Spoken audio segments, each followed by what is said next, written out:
বলছেন, ওরে বান্দা, ওই কারিম রবের ব্যাপারে তোরে কে ধোকায় ফেললো, এই কথার ওজনটা বোঝার জন্য একটা উদাহরণ বুঝেন।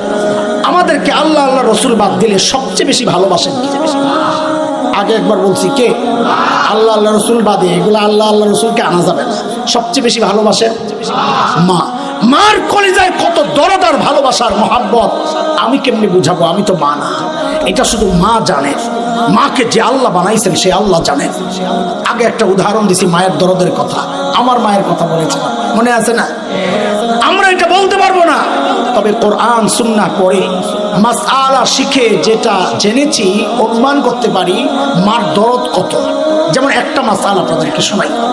একটা মাসআলা তো এমন, কোন সন্তান যদি বাবা মার আগে ইন্তেকাল করে তো বাবা তো সন্তানের লাশের পেছনে পেছনে যেতে পারে, বাবা তো সন্তানের কবরেও নামতে পারে।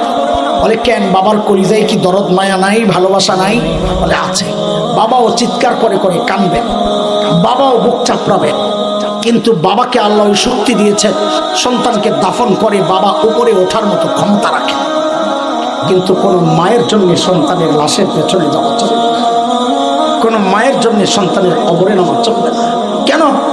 দুনিয়ায় এমন কোনো মা নাই যে সন্তানকে দাফন করার জন্য কবরে নামবেন, সন্তানকে দাফন করে সুস্থ অবস্থায় উপরে উঠবেন, এমন কোনো মা নাই। নিজেও লাশ হইয়া শুয়ে পড়বে।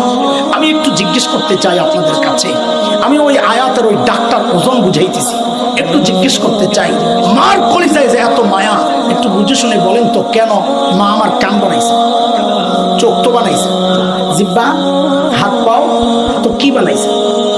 বলেন না, কি বানাইছে? কিচ্ছু বানান নাই।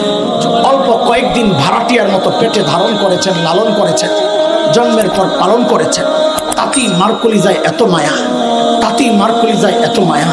আহ আহ, তাইলে যে আল্লাহ আমার চোখ বানাইছেন ওই আল্লাহর কত মায়া, যে আল্লাহ আমার কান বানাইছেন ওই আল্লাহর কত মায়া, যে আল্লাহ আমার হাত পাও বানাইছেন ওই আল্লাহর কত মায়া, যে আল্লাহ আমাকে এত এত নিয়ামত দিয়ে বাঁচায় রাখছেন ওই আল্লাহর কত মায়া। আরে মায়াটা বুঝেন না? ভাবেন কোনদিন?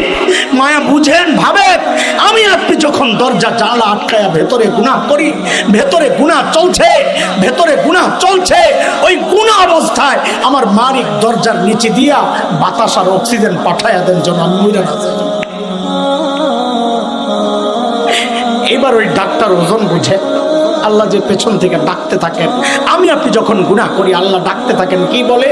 ইয়া আইয়ুহাল ইনসান মা গাররাকা বিরাব্বিকাল কারীম।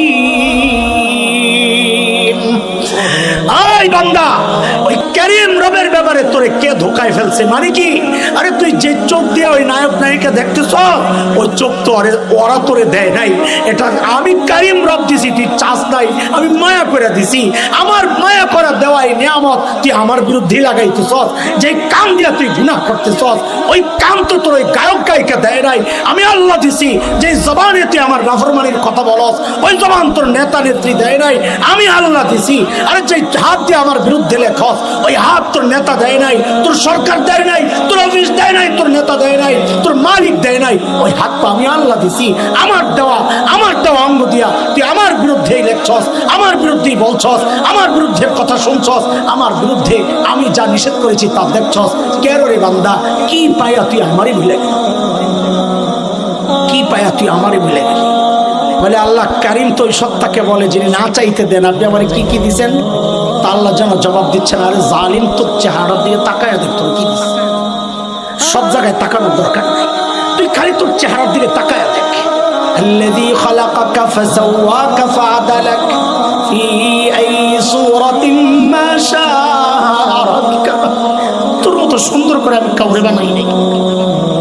আর দেখ দেখ তোর চোখের মধ্যে কি সুন্দর ঝাড়ু লাগায় দিস, ময়লা পরে আমি ভেতর থেকে পানি বের করে ঝাড়ু দিয়ে পরিষ্কার করে দিই। আর তুই যখন ঘুমায় যাস তোর চোখগুলো অনিরাপদ হয়ে যায়, আমি আল্লাহ নিজ দায়িত্ব উপর দিয়ে একটা শাটার লাগাই দিই, নিরাপদ বানাই দিই। আর ওই চোখ দিয়ে তুই ঘুম থেকে উঠাই আমার বিরুদ্ধে কেন করছ এটা? আল্লাহ ডাকতে থাকেন। দোস্ত, তিনটা জিনিস দিলার দিমাগের মধ্যে বসান। এক নম্বর, আমারে কে দেখতেছে?